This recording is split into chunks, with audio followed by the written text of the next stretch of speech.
There is one mistake that quietly destroys your peace, and most people repeat it every single day without even realizing it.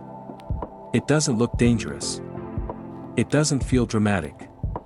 In fact, it often feels completely normal. But it sits at the center of almost all inner conflict, anxiety, and dissatisfaction.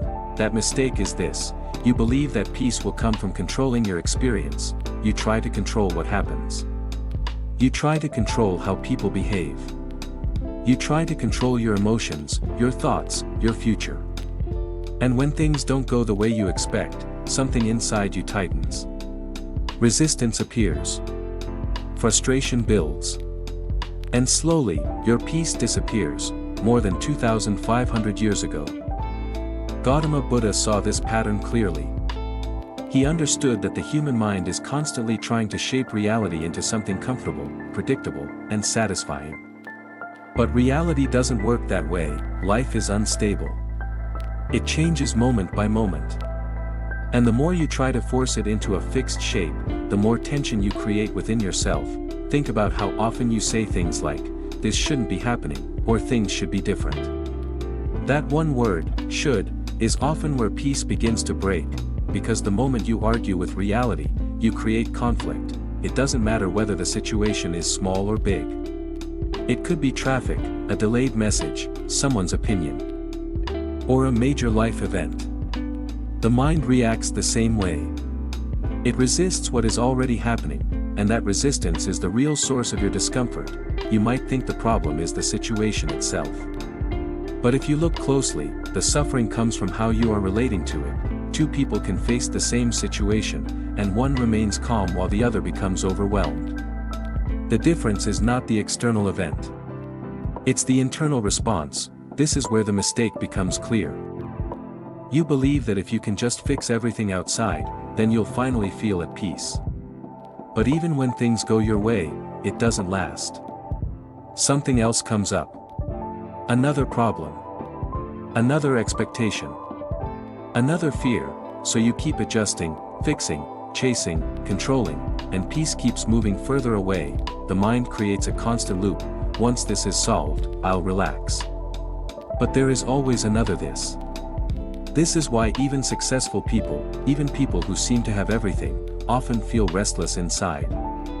Because the habit of control doesn't disappear when circumstances improve, it continues. Another layer of this mistake is trying to control your inner world. You don't just resist external situations. You resist your own thoughts and emotions.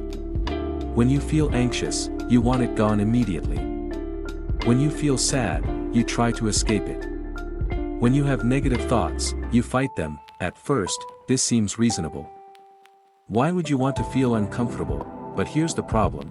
The more you try to push these experiences away, the stronger they often become. It's like trying to hold a beach ball underwater. The more force you use, the more pressure builds. Eventually, it bursts back up with even more intensity. Your mind works in a similar way. When you resist an emotion, you are not removing it. You are feeding it with attention and tension. This is why overthinking happens. You try to stop a thought, and instead, it repeats even louder. You try to avoid a feeling, and it lingers even longer. Peace doesn't come from winning this fight. It comes from stepping out of it, but this is difficult because the mind is deeply conditioned to believe that control equals safety. If you can predict everything, manage everything, and avoid discomfort, then you'll be okay. But life doesn't allow that level of control. And trying to achieve it creates constant stress. So what is the alternative? If control is the mistake, does that mean you should just do nothing? Accept everything passively? Not exactly. The shift is subtle but powerful. Instead of trying to control every experience, you learn to allow it. Allowance doesn't mean you like everything that happens. It doesn't mean you stop taking action when action is needed. It means you stop fighting reality at the level of your mind.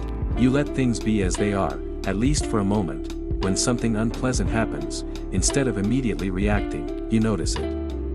You feel it. You observe the thoughts that arise without instantly believing them. This creates space, and in that space, something changes. The situation may still be difficult, but the extra layer of mental resistance begins to fade. The tension softens. The mind becomes clearer. From that clarity, you can respond more effectively.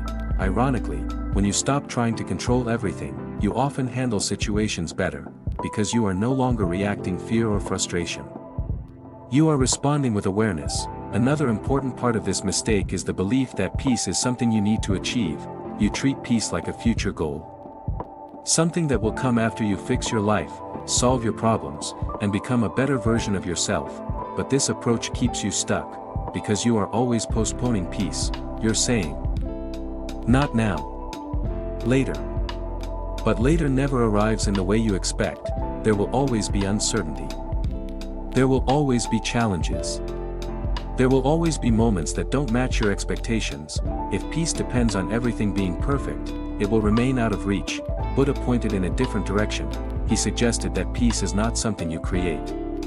It is something you uncover when you stop disturbing it. It is already there, beneath the constant activity of the mind, but the habit of control keeps covering it up. Every time you resist, judge, cling, or fight your experience, you add another layer of noise, and that noise makes peace harder to notice. But when you pause, even briefly, and allow things to be as they are, the noise begins to settle. You might notice it in small moments: a quiet breath, a moment of stillness, a feeling of being okay, even if nothing has changed externally. These moments are subtle, but they are important. They show you that peace is not dependent on perfect conditions. It is dependent on your relationship with what is happening. This doesn't mean you will never feel stress or discomfort again. You will, but the difference is that you won't add unnecessary suffering on top of it. You won't turn a moment of discomfort into a prolonged state of conflict. You'll experience it, and it will pass, just like everything else. So the next time you feel your peace slipping away, don't immediately look outside for the cause. Look at what your mind is doing. Is it resisting? Is it trying to control something that cannot be controlled? Is it arguing with reality? If you see this clearly, even for a moment, you have already stepped out of the mistake, and in that moment, peace is no longer something distant. It is right there, underneath the struggle you were creating, not because the world changed, but because you stopped fighting it. Thanks for watching. Our channel is new and needs your support. In our channel you can find many videos on the history and philosophical teachings of Buddhism. Please subscribe to our channel to support the teachings of Buddha on YouTube.